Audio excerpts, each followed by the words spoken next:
Даңқылымдар жанын берип бабалар сактап келген Айкөл кыргыз элден биз берекесин төгүп турган ажайып бакубаттуу асыл кымбат жерден биз. Кыргыз Республикасынын президенти Мазумаров Мадатак Кимсарбаевич келди.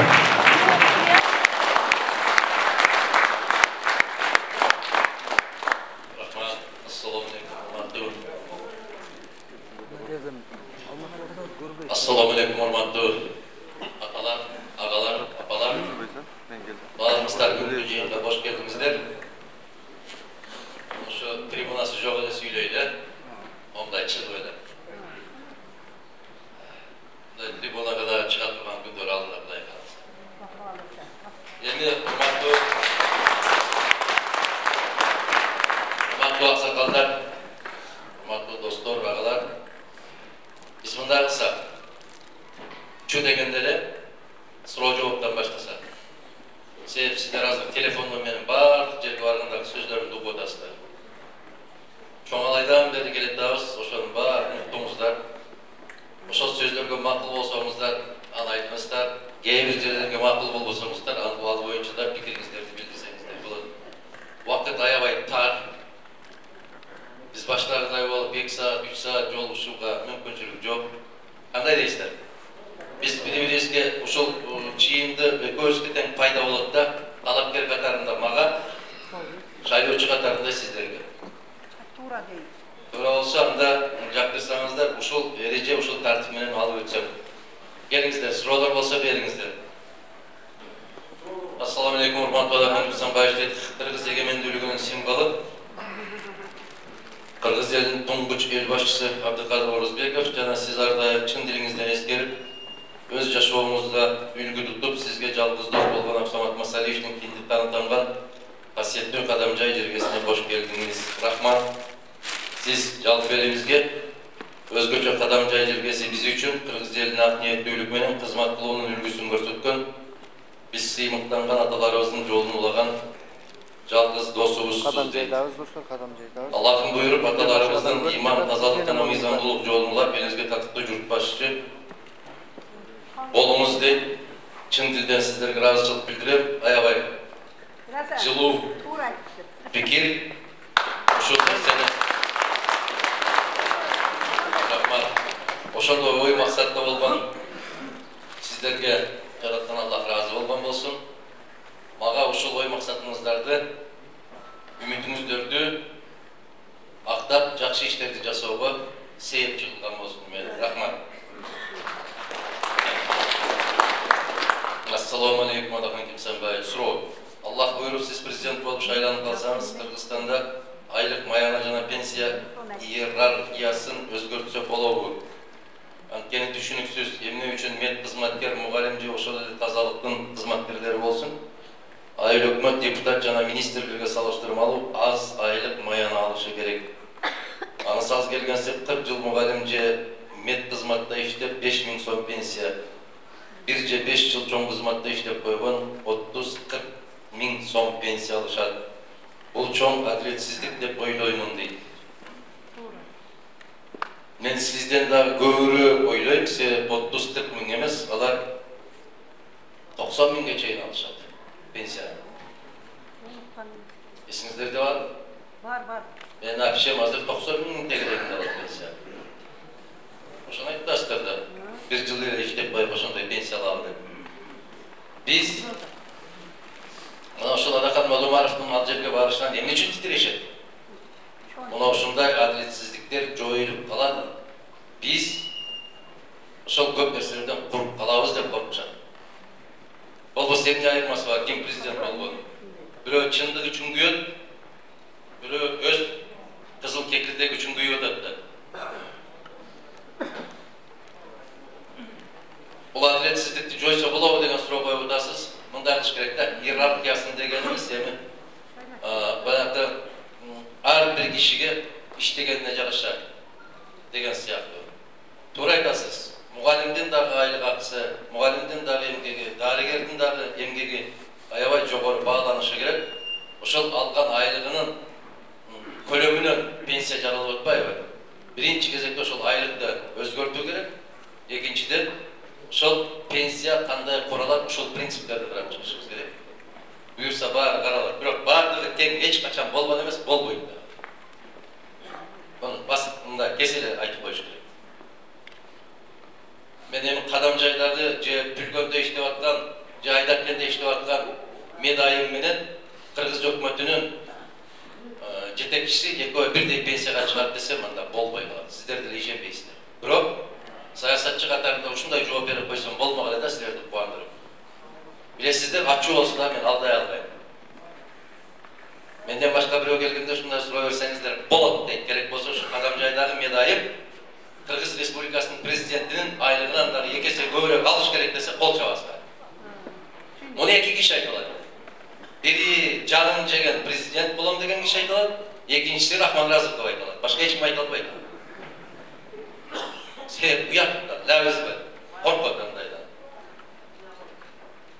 Урматтуу Алакамал Умаров, кош келипсиз Кадамжай шаарына. Менин президентим, элдик президентти Аллахтан сизди Кыргыз мамлекетибизге президент болууңузду дуа кылабыз. Амин. Рахмат билеңизге. Сиз Кыргыз мамлекетине эң керектүү президенттикке татыктуу талапкерсиз. Сиздин алдыга койгон ой максаттарыңызды Аллахтын колдосун. Сиз айткандай мамлекетибиз өнүгүүсү үчүн низам талаасына кайтуу керек. Ошондой эле иманыбыз бекем болуу керек. Эгерде Аллах колдоп Кыргызстан мамлекетибизге президент болсоңуз, алга эли сизден суранат. Алгадагы Арис мектебин 11 жылдык кылып берүүңүздү суранабыз. Ал мектеп Башар жолу менен бүткөн. Сиз айткандай эң биринчи байлыгыбыз биздин балдарыбыз. Биз турган жерде гап дагы жок дейби? Пап. Пап. Мен эң мактайын деп аттым эле. Укмуш сулуу колуңуз менен жаздырсыз деп. Пап. Пап деген сөз бул фельдшерский аптечный пункт деген. Пап. Biz жашаган жердин үстүнгү жагы Калмион айыл аймагына карайт. Ошол жерди папка, мечит курууга жана жер берүүңүздү суранабыз. Эгер жер берсеңиздер, мечит курууга Аллахтын ыраазысы үчүн өз эмгегим менен мечит куруп берем. Эл үчүн урмат менен Туйгунов, Шертай, Мамажунов суу иштейт. Арыз ээси телефондордон бери жазыптыр. Шертай мырза, Аллах разы болсун сизден. Ниетиңиз үчүн рахмат. Ким бул дүйнөдө, бул жарык дүйнөдө бир мечит курган болсо, Аллах Таала ахиретте ага бир чоң, биздин тил менен айтканда, дворец кылып коет дейт. Ошондой күндөрдө насип эткен болсун. Анан бул маселе чечиле турган эле маселе, Кудай кааласа. 11 жылдык эмес, биз буюрса мектептердин баардыгына баягындай 10 жылдык эле кылабызбы деген оюбуз бар. 10 жылда эле бала окуп бүтүш керек. 11 жыл эмнеге сүйрөлүп жүрүшөт билбейм. Баягы баллон системасы деп койгон, ошол системага киргенден кийин 11 жылдык кылып. А кээ бир азаматтар айтып атат, азыр 12 жылдык кылсак да болот. 12 жыл эмес, 5 жыл окута турган нерсе калган жок азыр. Бекерден бекер эле жанагы падага барган уйлардай болуп эле эртең менен кетип кечинде келиштин кажети жок да. Бир пайдалуу нерсе менен алек болуш керек. Илгери биз 10 эле жыл окучу элек. Ошонун өзү жетишчү 10 жылдын ичинде биз балдар 2 жыл 9-10 класста окуп, же айдоочу, же тракторист, же ширетүүчү, же электрик болуп чыгат элек, туурабы? Биздин могу эсиңиздерде бар, ошондо окуйт элек, автодело деп. Анан НПП деп аскер кызматына даярдоо боюнча дагы мектептерден өтөт элек сабактарды. Кыздарыбыздын баары ошол жерден тикмечи, бычмачы болуп чыгышат элек. Азыр 11 жыл окуп бүткөн кыздарыбыз керек болсо боор сокоп камыр жасаганды билбей калып атат. Биз ошолордун баарын кайрадан калыбына келтиришибиз керек. Турмушка даярдала турган, турмушка кереги тие турган гана иштер менен алек болушубуз керек. Муну карап көрөбүз. Кыргызстанда атактуу, белгилүү мугалимдер бар, алар менен дагы акылдашышыбыз керек. Ар бир күнүбүздү текке кетпей тургандай системага киришибиз керек. Башка өлкөлөрдө ушундай экен деп аларды туурап кете беришин кажети жок. Ар дайым ушул сиздер менен болгон жолугушууларда баса белгилеп айтабыз. депутаттыққа баратқан кезде дағы, президенттікке баратқан кезде дағы мен сіздерге үч эле нерсени убада кылам, дайым айтасыздар. Дайым сіздерге убада кылам үч эле нерсени. Бул тышкы коопсуздук, ички коопсуздук, анан жетим, жесир, мунжу, майып, жардамга муктаж болгон калктын катмарына ата мээримин, эне мээримин төгүү. Бул мамлекеттин кызматы. Мына ошол үч милдеттин ичинде сиздер көтөрүп аткан маселенин баары бар, Кудай кааласа. Саламатсызбы Адамбек Нысанбаевич, Кудай буйрса, сиз мыйзамдуу президент болосуз. Мен ага ишенем, сизге суроо. Билим берүү системасында реформаларды кантип жүргүзөсүз? Реформаларды жүргүзүүнүн эң жакшы жолу бар, эң оңой жолу бар. Алар кайсы? Советтер Союзундагы билим берүү системасын кайра калыбына келтиребиз. Биз реформа жүргүзбөйбүз.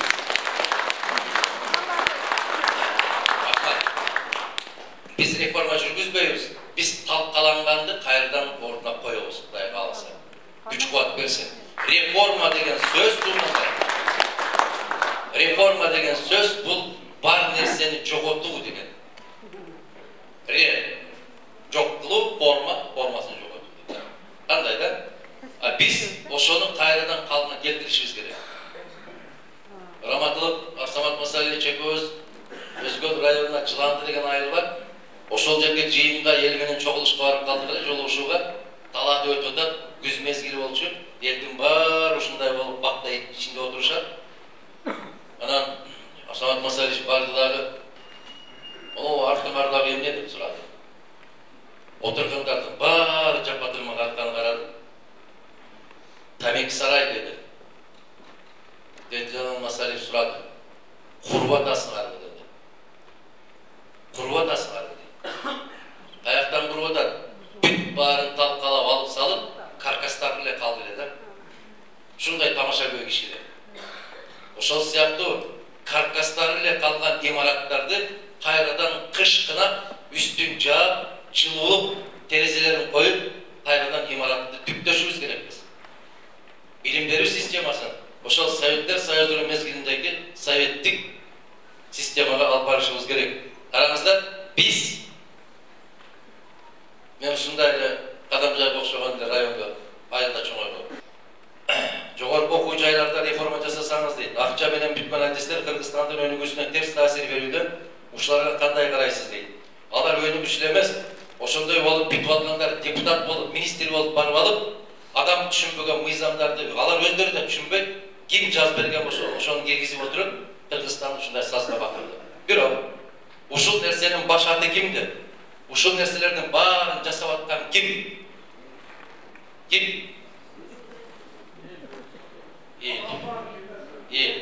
Ушу биринчи сиздерден сурап алайын дедим да. Биринчи эле мен өзүм дейт, мен ушуну айтып жиберсем, сиздер капы болуп каласыздарбы деп турам да. Эмнеге жалаң ошондой сабатсыздарды көтөрүп, депутат кылып шайлап атабыз? Эмнеге аларды шайлап атабыз? Кейде бир нерселерди алып коюп атабыз да. Чай чамек дегени бар, башка дегени бар. Экинчи жаман жагыбыз, биз тууганчылбыз. Биз уруучулбуз. Биз суунун ар жагы менен бир жагы. Чаабайчылар менен маркасчылар. Жатак маселе ошо. Ушундай болуп, эмнеси бар? Чаабай башка айылда турат, башка өлкөдө турат. Эгер Чаабайдан бирөө келип, Орозбеков айыл өкмөтү болот экен десе, кыяматтай башка алып кетиши мүмкүн болот. Ушундай болуп калдыкпы? Пейилибиз тарып кетти. Биз көтөрө албай калдык. Башта ошол биздин көркүрөгөн Фрунзе району кимдер гана келип иштеп кетти. Токтогулдан келип иштеди биринчи катчы болуп, Өзгөндөн келип иштешти. Ноокенден келип иштешти биринчи секретарь болуп. Не жамандык көрдүк эле? Эч жамандык көргөн жок. Ошол Токтогулдук аксакал биринчи катчы болуп иштеп кеткен аксакалдын курган бир имараттарын же чаабайчы, же маданиятчы, же маркасчы, же айдаркенчи келип ошону кемирип жеп бүтө албай койдубу? Адамдан экен го, кеп каерде туулдуң, ким кайсы уруудан эмессиң? Sen kişisin mi, kişi emesin mi? Uşuna da kim var? Uşaktan gelinizler, tuğanlar, aң сезімімізді аябай көтерішіміз керек. Ушундай майда сезімдерден жоғарылашыбыз керек. Адамдың адамдығына қарап таңдағанды үйренішіміз керек. Өзіміздікі деген сезімді четке ырғытышыбыз керек. Мына өзіміздікі деп отырып, кечеке парламенттік шайлоо эмне болду? Биз эскердик эле бар. Эскердик эле. Ар бир айылдан чыккан азаматты өзүбүздүкү деп көтөрүп келип, өлкөнү жок кылып атабыз деп айттык эле. Эми токтошубуз керек, Кудай кааласа. Жогорку окуу жайларды ушундай кылып өзгөртөбүз. Биздин программабызда бар. Аны 16 жылдан бери айтып келатабыз. 16 жылдан бери. Биз Кыргызстанда 7 жогорку окуу жайды калтырабыз. Мамлекеттик кылып. Жетет бизге. Мен аттарын дагы да бергенмин. Кайсы 7 жогорку окуу жай кылат. Ошол окуу жайда окугандарды, жигиттерди, кыздарды, мыктылардын мыктысын тандап алып, өкмөт, мамлекет, бийлик келечекке жол ачуу үчүн кадрларды бүт бардык акчасын сарптап даярдаш керек. Алардын жатаканасы менен, көрпө төшөк шейшектери менен, стипендия тамак ашы менен, китеп куралдары менен камсыз кылып окутуп, бүткөндөн кийин 3 жыл кай жерде кандай адис кажет болуп турса, ошол жака жиберишибиз керек. Алар милдеттүү түрдө 3 жыл ал жерде иштеп бериши керек.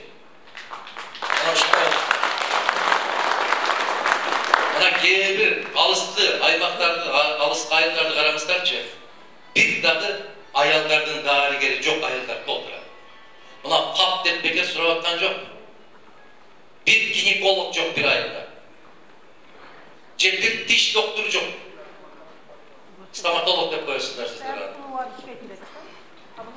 Мына ушул адистер жок. Жанагы балдарды карай турган өзүнчө дарыгер керек бизде. Педиатр деп коет. Азыр биздин кезибизде ушундай эле да. Телиңди чыгарчы дейт. Телиңди чыгарсаң, телиңди карап туруп, ушундай дарттын белгисин коюп берет эле. Азыр баягы мелер менен ямайыр деп коет. Ошол менен андай дартты кое албайт бериңиз. Бизде ушундай адистерди тарбиялап өстүрөт эле. Президент болуп калсаңыз, түрмөдөн 6 октябрдан кийин качып чыкканда, качып кеткендерди кайрадан камайсызбы дейт. Экинчи мага каршы иштеп атат дейсиздер алар. Биз кайра кирбейбиз дейт. Бул келсе киргизип коюп кайрадан деп. Сиздер мага ошо кадам жайда суроо бердиңиздер эле го, парламенттик шайлоодо. Сиздер депутат болуп утуп барсаңыздар, эмне болот? Коррупционерлерди эмне кыласыз дегенде мен сиздерге айттым беле. Сыртта жүргөндө ал жака келет, ал жакта отургандар бул жака чыгат деп. Азыр ошондой болуп калдыбы? Чала болуп калганда биз дурусураак эмне менен кетпей калдык да, таза күч менен көпчүлүк болуп барсак биз отургандар отуруш керек, акталуучулар акталышы керек. Бирок чыга калып эле 30 мүнөттө баарын актап жибербеш керек. Кандай болбойт. Тарыхта андай болгон эмес. Болушу мүмкүн да эмес. Биз ошондуктан азыркы талапкермин деп бараткан азаматты айттык. Жапаровдун талапкер болуп бараткандыгы конституцияга каршы, мыйзамга каршы. Ошондуктан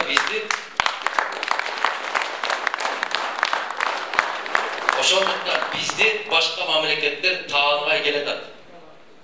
Башка мамлекеттер биз менен сүйлөшкүсү келбей атат. Себеп сиздер конституциядан чыгып кеттиңиздер, мыйзамсыз бийликсиңер дегендей кылып ишарат берип атат.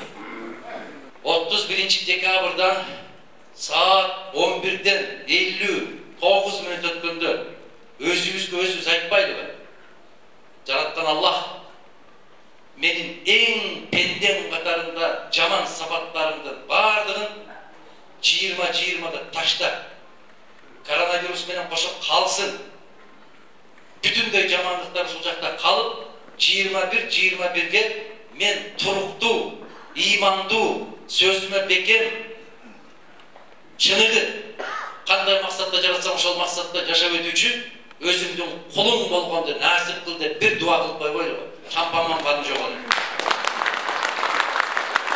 Ушундай дуа кылып коелу. Мен жаңы жылдан баштап башка жигитмин. Мен жаңы жылдан баштап башка адаммын. Ичип жүргөн болсом эми ичпейм. çekip жүрген болсам эми чекпей, алдап жүрсөм эми алдабай, сөгүп жүрсөm сөгүнбөй, намаз окуй элек болсом намазга кирем, ата-энемди шортотуп атсам эми ата-энемди башыма көтөрөм, аялымды ыйлатып аткан болсом аялымды дагы сый урмат менен жашайм, балдарымды дагы какпайм да сөкпөйм, ошолордун бар экендигине шүгүр келтирип жашай турган бир инсан болоюн деп бир дуа кылып койбойлу ошол. Менимче, эгерде урматтуу туугандар мына ушундай дуа кылып туруп жаңы жылга кирип кеткен болсок, ишениңиздер, заман тез эле өзгөрүп кетет. Мына караңыздар, тагдырды өзгөртсө болобу деп сурайт алымдардан. Лахбул махбуз деп коет, ошол жазылат.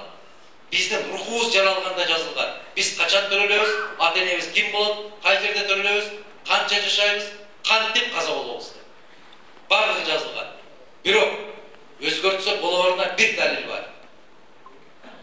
Муса алейхиссалам жападан жалгыз Аллах менен түздөн түз сүйлөшкөн пайгамбар болду. Туурабы?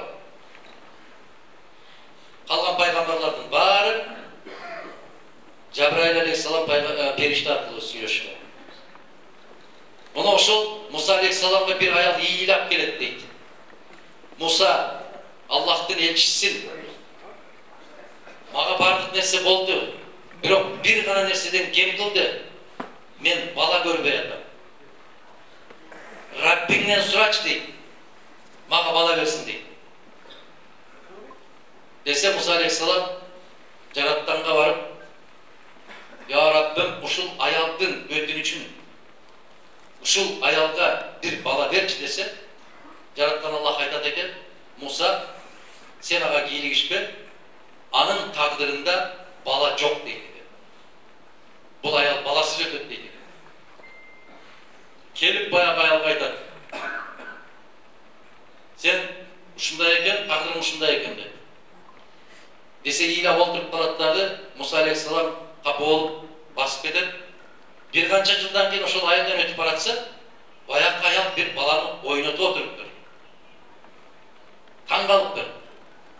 Бирөөнүн баласын алып багып алганбы, туугандарынын баласын алып бакканбы, же кошунасы буга карап тур деп таштап кеткенби деп таң калып, келип баягы аялдан сурайт, "Бул ким?"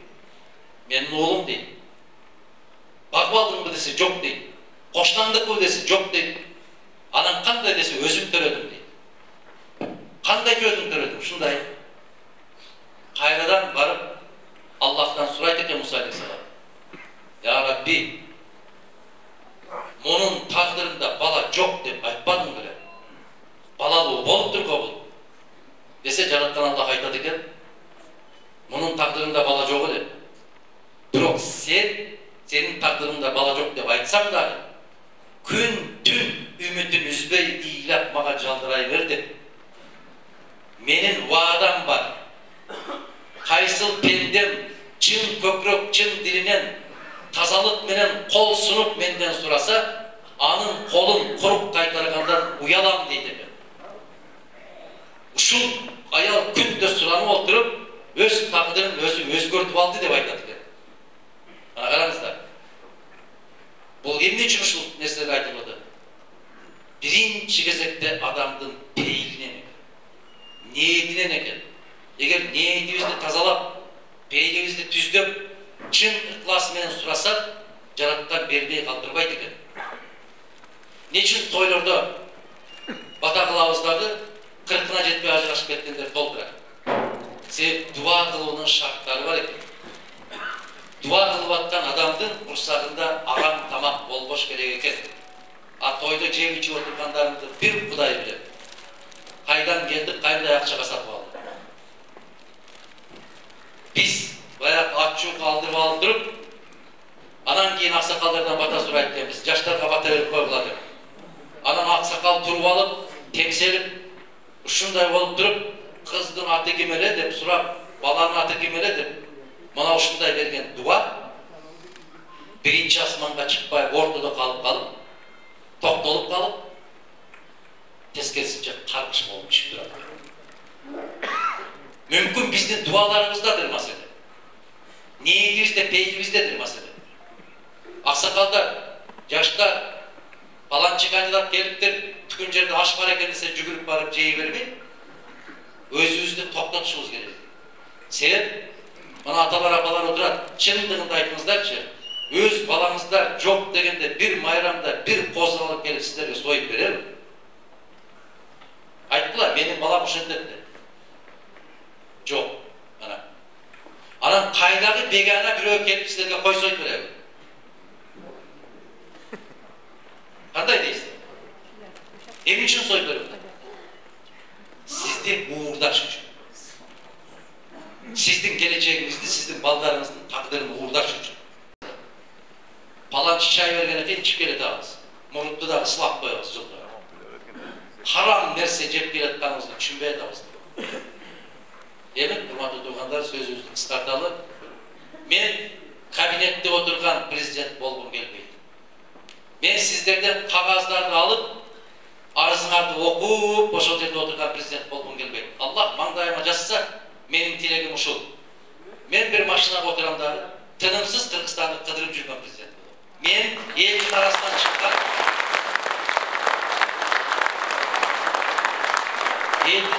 чыккан ар дайым элдин арасында болгон жетекчи болгум келет. Мен баягы куну өчүп кеткен ак үйдө чиренип отурган андай боло албайм. Тескерисинче мени кабинетке барып таппай каласыңар. Себеп каякта? Токтогулда. Кайда жүрөт? Жетөбүздө. Кайда кетти? Таласта. Же Чаткалда, же Алабукада. Же Кадамжайда, же Айдаркенде деп ошондо көрөсүздөр. Мен Аллах насыптын маңдайыма жазган болсо, Кыргызстанда президент кандай болуу керек экенин үлгүсүн көрсөтүп кетким келет. Эмнеге?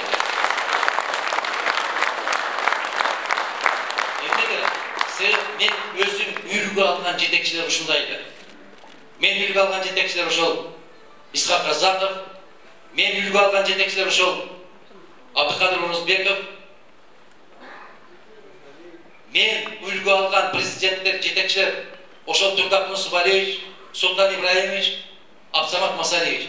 Мен ушулардын жолунда жүрөм, ушулардын жолунан кылдай кыйшай басам деп. Бул мамлекеттик башкаруу жолундагы менин жолум ушундай. Адамдык, инсандык жолум, мен атамдын жолу кандай болсо, чоң атамдын жолу кандай болсо, ошолордун изине түшүп, ошолордун изинен кылдай кыйшайбай жашап өтсөм деп келет. Менин эки тилегим бар ушундай. Жараткандан, эгерде чын кулуң деп, сүйүктүү пендем деп жараткан болсо, чоң атам менен атамдын жолуна аздырба. Себеп алардын жолун мен билем.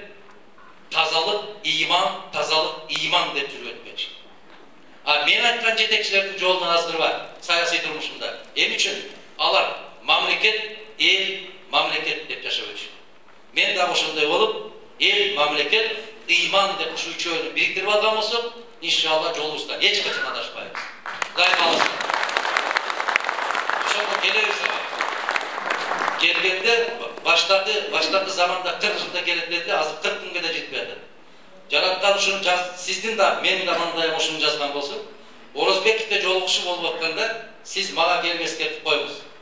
Мына болсом, ушул Орозбеков айына келип, ушу маселени чечем дедим эле деп эскертим. Түшүндүм аны. Бул өкмөт жер сатыштан башка жарабайт дейт. Ошол өкмөттү ким шайлады? Жердин канагал акшатма. Бир чуалганын кайда опкада жүзгендин десиде мала куда манасынан жашайтын көчөсү койбосун дейт. Жакшы, атыңыз ким? Абдисамет. Мен Болотканы жебет, мен адам берай болгон эле. Болду.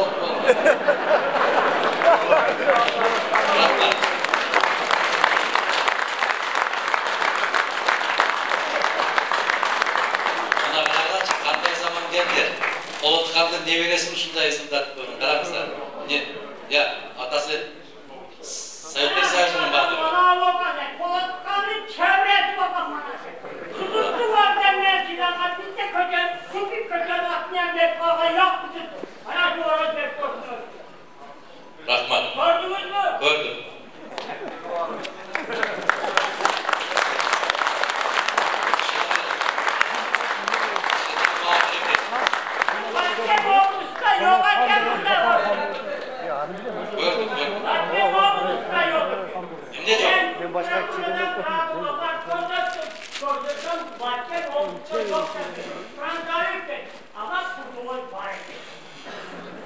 Жақшы. Bunu düşünmezlerken sen kanca pratikte bitti orada. Жақшы.